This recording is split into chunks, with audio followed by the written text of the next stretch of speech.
Wasabi wallet. Unfairly private. What's up, everyone? I'm Ben with the BTC Sessions, and this is your daily session.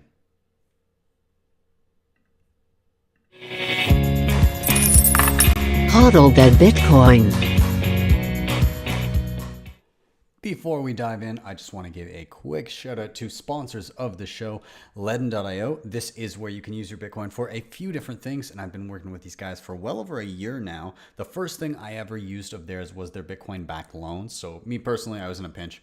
I needed some dollars, but I really didn't want to sell my Bitcoin, as I often don't. So I was able to park my Bitcoin in a dedicated address, after which I received a loan to my bank account within 24 hours. When I paid that back, I got back the exact same Bitcoin that I deposited again, and I was able to audit that the entire time. Now they've got some other offerings. They've got their Bitcoin and USDC savings that can get you up to 7.5% interest, and they've got their B2X offering, which uses the same loan mechanism to immediately buy you more Bitcoin, effectively doubling your Bitcoin on the spot. So if you want to check them out, there is a link in the show notes down below. And if you use that link to obtain a loan in any capacity, they will give you $50 worth of Bitcoin for free. So be sure to check them out. And secondly, Coincards. I first used these guys, hard to believe, 6 years ago. Super easy. I was trying to live on Bitcoin for the first time ever back at that point. It was very difficult at the time, but these guys were definitely a saving grace, and things have obviously gotten easier since then, and Coincards continues to grow. I'm super happy to see them grow over the past 6 years. Very easy. Bitcoin and using Bitcoin to buy gift cards. Super simple, really easy, and they've got just about everything you could possibly want when it comes to gift cards. Again, super easy to use. They've got digital, they've got physical delivery, they've got pretty much everything. So be sure to check them out. Also, you can use them to top up your mobile if you're going on minutes and data. So be sure to check them out, coincards.com. There's a link in the show notes down below as well. With that, let's dive into the news. So Bitcoin mining difficulty is about to make its biggest jump in 29 months. All of you that were saying Bitcoin mining death spiral, you can suck it because it's not happening. Again, biggest jump in 29 months, which means that miners are very confident in Bitcoin and they're piling in and adding more hash power to the network, making it more secure. Now, there was a drop the last two difficulty adjustments, which are typically around every 2 weeks. There were 2 mining drops in difficulty post halving, which was expected as the reward for miners dropped from the halving, but that seems to be coming back and with a vengeance. So let's just read a little bit from this CoinDesk article here. So Bitcoin has just posted the biggest mining difficulty increase in nearly 2.5 years. So around 5 o'clock UTC on Tuesday, the network adjusted its difficulty level, a measure of how hard it is for miners to compete for block rewards on the blockchain, to 15.78 trillion. This 14.95% rise is the biggest difficulty jump since January of 2018, which saw a large spike on the back of the 2017 crypto market bull run. And this is data compiled by BTC.com. I think that's huge. Just sidebar here, but that's huge. January 2018, that was the month following Bitcoin's all-time high of around $20,000. So at that point, people didn't realize that there was going to be a change. There was going to be a drop off in the price and a sustained bear market. So that was the most bullish that people could have possibly been, really, because there was no inclination that there was going to be a blow off top, that it was going to stop at that point. Some maybe anticipated it, but obviously miners not so much, and they were piling in, a lot of just retail people piling into mining, and it was the biggest difficulty jump since that point is happening now. So if that doesn't scream that we're moving into a new phase, a new epoch of Bitcoin price, I don't know what does. Anyways, moving on in the article. So as a result, miners contributing hashing power to the network are now facing the fourth most difficult 2-week mining period in Bitcoin's history. The latest increase comes after 2 consecutive declines in difficulty following the network's halving event on May 11th, 2020, which reduced the block reward being paid out to miners every 10 minutes, from 12.5 Bitcoin per block to 6.25 Bitcoin per block. The reduction in block rewards initially forced some miners with inefficient hardware and or costly electricity resources to halt operations.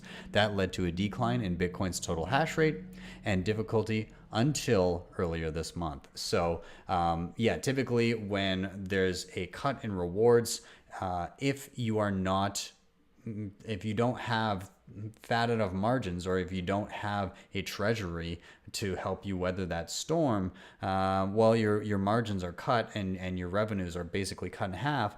If you can't weather that, then you're going to be pushed out, and the remaining miners get a bigger piece of the pie, and then new miners that are able to get more efficient power and hardware can also move in and start to scoop up some of that as well. So that is indeed, it seems to be what we're seeing. A lot of the old hardware, it's questionable whether or not it will ever turn back on, or most of it, whether it'll turn back on at this point, because with this kind of difficulty, with that kind of inefficient hardware, it could be very, very difficult unless you're basically getting power for free or heavily subsidized anyways.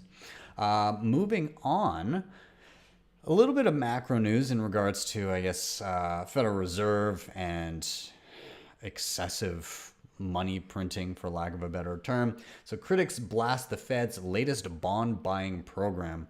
The U.S. Federal Reserve yesterday announced that it would begin buying individual corporate bonds. It will buy $750 billion worth of corporate credit. The Fed will create a corporate bond portfolio that is based on a broad, diversified market of U.S. corporate bonds, it wrote in an announcement yesterday. So corporate bonds are essentially IOUs sold by companies, which is a way to safely get quick money. The Fed's index is made up of all the bonds in the secondary markets that have been issued by U.S. companies that satisfy the facility's minimum rating, maximum maturity, and other criteria. This is a wild move. The Federal Reserve is now interfering with the market in an unprecedented way. It's all a response to the pandemic, which the Fed said in an FAQ has harmed communities and substantially disrupted economic activity in many countries, including the United States. The Fed's rationale is that the pandemic has made it harder for corporations to get credit, which they badly need, in order to pay off maturing debt and sustain themselves until economic conditions normalize. Buying corporate bonds will complement the Fed's investing into exchange-traded funds, or ETFs. Even that drew ire from analysts who thought that the Fed was meddling with markets. Companies thought they could get away with cheap cash flows since the government was always going to cover them if they couldn't pay them back. And that, my friends, is the root of the problem here. When companies don't plan for crises like these, and they are irresponsible with cash flows prior, they have no treasuries, they are levered to the tits with so much debt, and they just expect to be bailed out every time, and then they are bailed out every time. It breeds this environment of irrationality where there are no consequences to one's actions, and that is a house of cards. I really, at this point, I don't know how it ends, because there is no end in sight to basically propping up the stock market that should not be propped up at this point. And again, people point to the pandemic as the cause of this. This was just one match that could have been lit. The Fed was already pumping liquidity into the overnight repo markets way back in September of last year, when it initially tried to tighten, and it couldn't happen. Rates are already at zero, so borrowing has zero cost. There's negative rates in many places in the world. I think it's only a matter of time before the Fed goes into negative rate territory. And at that point, the incentives are so skewed that borrowing money makes more sense than saving at all. And having dollars, you may as well funnel that into the stock market, because you know that the Fed is going to buy it up. At what point does the market no longer reflect a rational free market? I would say now already, but at what point does that implode, and what does that look like? Hyperinflation, maybe. There's been trillions of dollars created out of nothing in the span of months. It's unbelievable. I'm at a loss. Let's move on. Phishing victim, PH phishing victim, Eric Savix is going to return all the donated Bitcoin that he recently got. So those of you not in the know, last week, entrepreneur and Protocol podcast host Eric Savix told his Twitter following that he had lost 12 Bitcoin worth 130 grand US in a phishing attack. The crypto community rallied around him and gifted him an entire Bitcoin worth around $9,500 at the time of reading this, but he now plans to return the donations. So here's his quote: "Reflecting on the weekend and the donations, I've decided to return all the BTC that was so kindly sent to me," he tweeted, adding, "It doesn't feel right that I am amassing these donations whilst others have been through so much worse. I may not be able to build my position again, but I still have my job, health, friends, and family." So Savix originally lost his Bitcoin when he downloaded a malicious version of the KeepKey app in the Google Chrome store.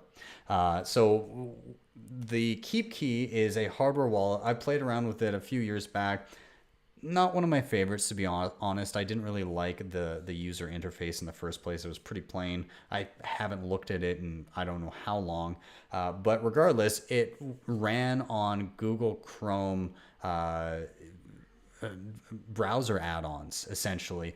And Google has not been great at rooting out the scammy ones, the malicious malware ones that can steal money from you, because I don't think that they've really planned for digital currencies in the browser, and so they don't really have those protections. Anyways, what happened is he plugged in his KeepKey and used this malicious extension, and the extension asked him to enter his private seed phrase, which should have been a red flag. However, when you are utilizing the KeepKey, you are given that phrase and sometimes asked to put it in to recover it when your device has been wiped, and you have to input it via your computer, which is an internet connected device, which isn't ideal. So, besides the fact he put in his 12-word seed phrase and his money was promptly stolen. 12 Bitcoin gone like that. So, if there's anything we can learn from this, it's, holy God, please be careful. If at any point an internet-connected device is asking you for your seed phrase, and that seed phrase holds a lot of your Bitcoin holdings, pause, think for a moment, and wait until you're sure before you do anything, okay? So whenever you're recovering anything, you gotta be careful and be sure of what you're doing. And if you're not sure, that's fine. Wait. Take your time. Make sure it's okay before you do anything. Best practice, if you have funds that have been sitting on a hardware wallet and the device gets wiped for any reason and you need to re-input your seed, don't input it into an internet-connected device. Put it into that device on its own when it's not connected to the internet. And you need a power source for that, but please do be careful. Moving on. Okay. One man's mission to deploy solar-powered Bitcoin nodes across Africa. This is kind of cool.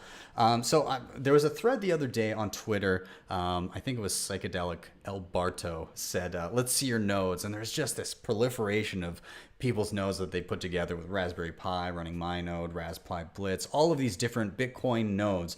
And those of you unfamiliar, a Bitcoin node essentially makes it so that you are impervious to outside attackers trying to feed you bad information when it comes to the Bitcoin network about you receiving transactions. It also helps increase your privacy, a bunch of other added benefits. Plus you can run Lightning nodes, lots of other cool software stacks on top of Bitcoin. and not have to rely on somebody else to do that for you. If you're using a Bitcoin wallet and you're not running a node and you're not connecting to your own node, then essentially you're pushing that responsibility on a third party and you're trusting them to feed you the correct information about the transactions that you're sending and receiving. So that's the long and the short of it. Anyways, Bitcoin nodes, the goal has been to keep them very, very affordable and easy to set up. You can run Bitcoin Core on a laptop. You can set up a very cheap computer called a Raspberry Pi, which those little credit card size computers are like $80, something like that. Anyways, this guy's mission is deploy in nodes across Africa. And why that is a little bit more difficult is there's not consistent power and electricity in a lot of places in Africa. So how do you get around that? Well, solar, right? And so his goal, and there's a map here that I'm looking at that shows kind of the visible nodes around the world, which it's not a great metric because if you're running a node via Tor, it's not really easily identifiable and not representative on this map. And a lot of those nodes, a lot of the new nodes, things like my node and whatever, they default to Tor. So keep that in mind. But regardless, you can see on the map that there's a lot of activity in North America. There's a lot in Western Europe. There's some around China. And then it's pretty sparse most other places other than a little bit in South America. And yeah, very, very few when it comes to the entire continent of Africa. And so he wants to decentralize things further and get more nodes running in Africa. And he's doing this by putting together a kit. This individual, let's see, what's his name? Just for a second here. Chimezi Chuta. I hope I'm saying that correct. Anyways, he wants people to be able to run their own Bitcoin nodes and Lightning nodes across the continent. So he's put together this kit. It's around $500. Obviously, that is out of reach for a lot of Africans. But his idea is to at least take what's known by Marty Bent and Matt Odell over at TFTC, the podcast. They call it being an Uncle Jim, where you get to run Bitcoin infrastructure and then you can kind of let friends and family, or in this case in Africa, perhaps a village, piggyback off that infrastructure and freely connect to it so that they're self-sovereign. And I think that's a fantastic idea, having villages and small communities where there's a single node for a large body of people, but at least they're self-sovereign on a global scale. And I like this practice even for me and my own friends, where I can run a Bitcoin node where somebody doesn't necessarily need to, but they can connect to my infrastructure if they need to. And they're still self-sovereign enough and they trust me enough that at least they're getting their data that way. So kudos to Chimezi Chuta for pioneering this. And I do hope that this goes well. It's called Spacebox.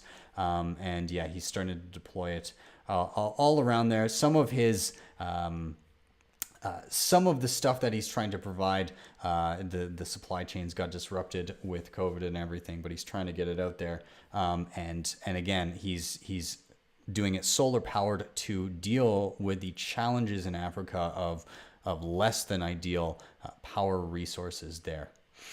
Moving on, Esplora and other alternatives to ElectrumX. This is out of Blockstream. Now, some pretext to this. Recently, the person maintaining the lead maintainer of Electrum went a little bit off the rails and said that he's only going to support Bitcoin SV, to which most of the other devs in and around Electrum quickly forked the protocol to not do that and support only Bitcoin.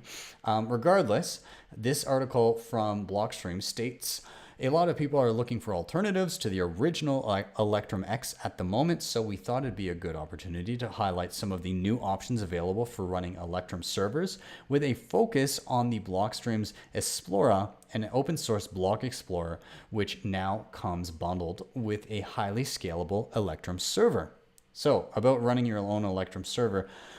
By default, the Electrum wallet app, which is used quite commonly, connects to a random set of Electrum servers. Now, this is not ideal from a privacy perspective because it announces your wallet's addresses and balances to unknown third parties. It's well known that unfortunately many public Electrum servers are run by blockchain analysis companies and worse. So if you're using an Electrum wallet, we generally recommend that you run your own Electrum server and connect your wallet to that instead.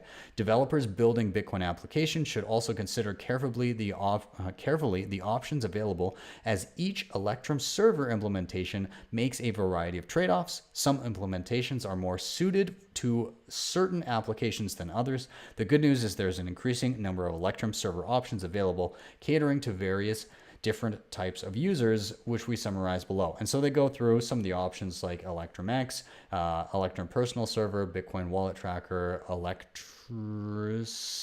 I'm not sure how to say it, and then Esplora.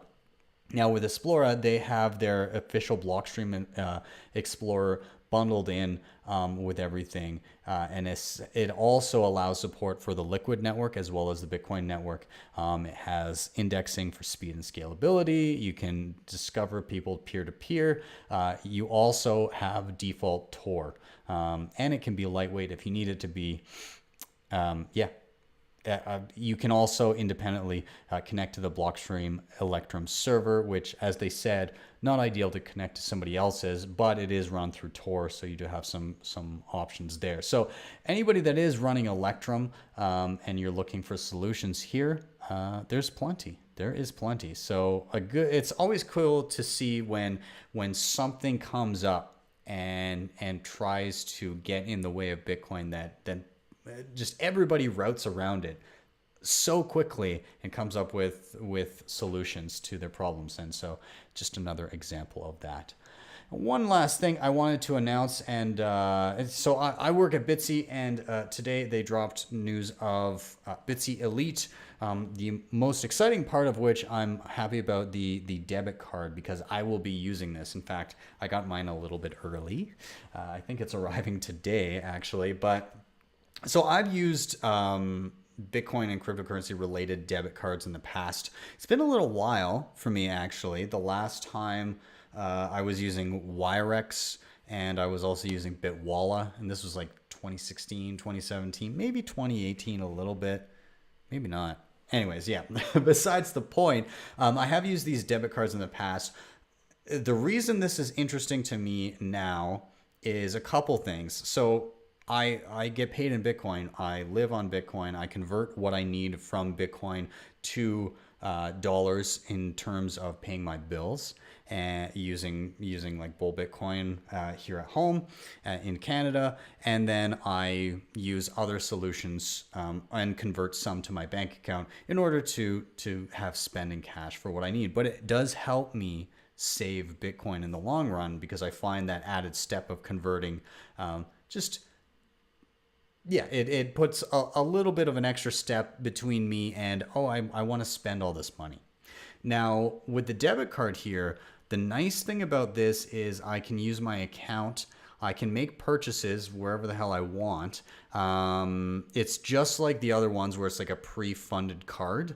But in doing so, it also gives you sats back. So the same kind of funding costs as a typical prepaid debit card would be, but you recoup that in Bitcoin, which is very attractive to me, because I would have been eating those fees in converting to spending cash within my bank account anyways.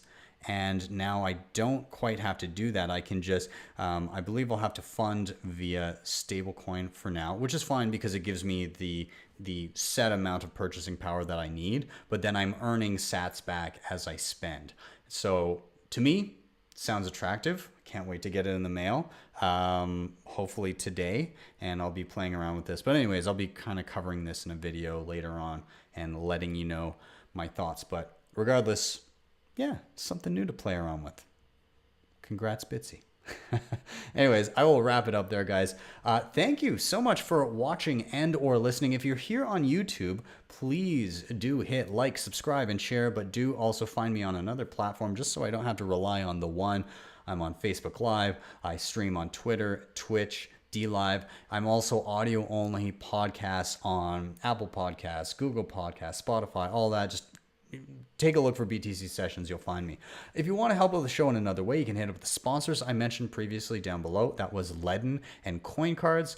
Or you can help out the show in another way. If you're not already utilizing a hardware wallet, number one, I do recommend you do that regardless of the type of hardware wallet you're using. The big ones tend to be Ledger, Trezor, Coldcard. I love all three. I do use all three. I do use the Ledger Nano S and the X. If you want to help out the show and those ones look attractive to you, there is a link in the show notes. They've got some deals on right now, but regardless, do secure your Bitcoin in some way, shape, or form, whether or not you use that link. And finally, if you really liked what you saw, you can leave me a Bitcoin Lightning Network tip at my tippin.me page. That is tippin.me/@BTC Sessions. And with that, I am out. Have yourselves a wonderful evening, a wonderful rest of your day, and I will see you next time for your daily session.